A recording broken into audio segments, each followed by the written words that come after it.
In this video, we're going to look at how cells pass on their genetic information.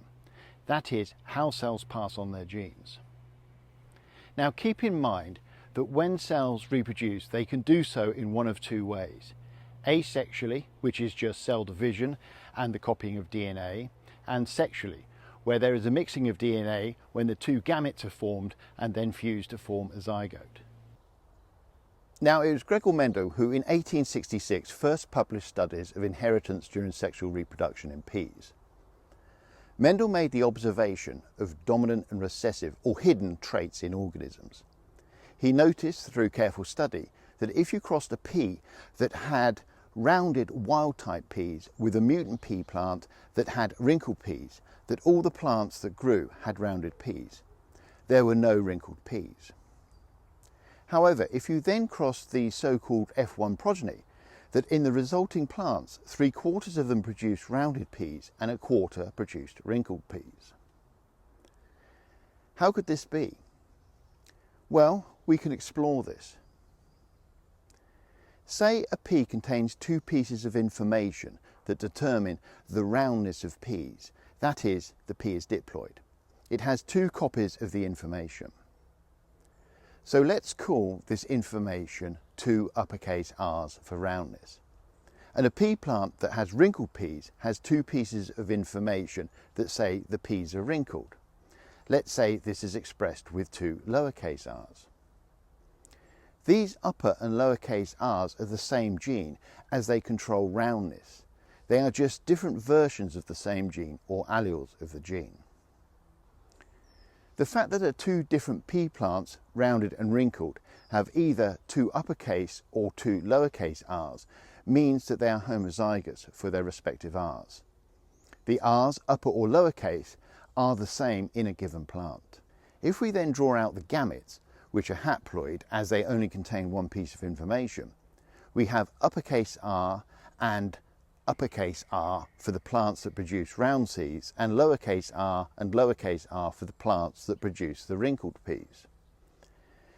Now we can show the cross of these two pea plants by writing them out as a table. We put the 2 uppercase R gametes along the top and the 2 lowercase r gametes on the side.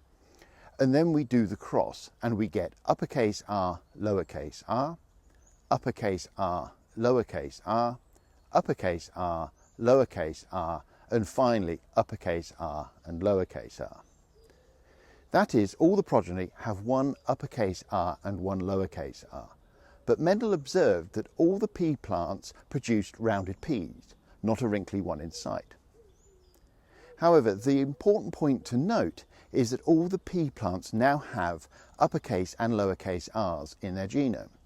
So they can no longer be described as homozygous, which means the same, but are now referred to as heterozygous as they have different r's.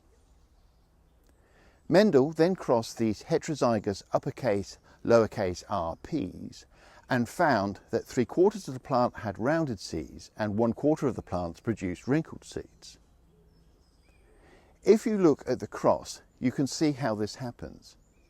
The gametes of the pea is uppercase R and lowercase r, heterozygous. These, when crossed, give a ratio of plants as follows. One type of plant where both r's are uppercase, so that's homozygous for uppercase R. 2 plants where one r is uppercase and the other lowercase, so that's heterozygous. And 1 type of plant where both r's are the lowercase form, which is homozygous for lowercase r. And the ratio of potential crosses that contained at least 1 uppercase r is 3 to crosses that contain just 2 lowercase r's, which is 1. And this matched the ratio Mendel saw in his experiments. Hence, this shows that uppercase R is dominant over lowercase r, because whenever you get an uppercase R, you get a rounded P. That is, lowercase r is recessive. This seemingly simple view of inheritance has importance in genetic diseases in humans, such as Huntington's disease, where the mutation is dominant, and cystic fibrosis, where the mutation is recessive. However, don't think genes can be viewed as just dominant or recessive. Sometimes, when you get a heterozygous outcome, such as uppercase A, lowercase a, the progeny can be between the two homozygous forms. In these cases, there is no dominance, and we describe the alleles as codominant, partial dominant, or incompletely dominant. A classic example of this can be found in blood groups. Okay, so in this video we've looked at inheritance and discussed the work of Mendel. We've also met some key terms that we use in genetics. And it is important that you understand these terms and the underlying ideas and science.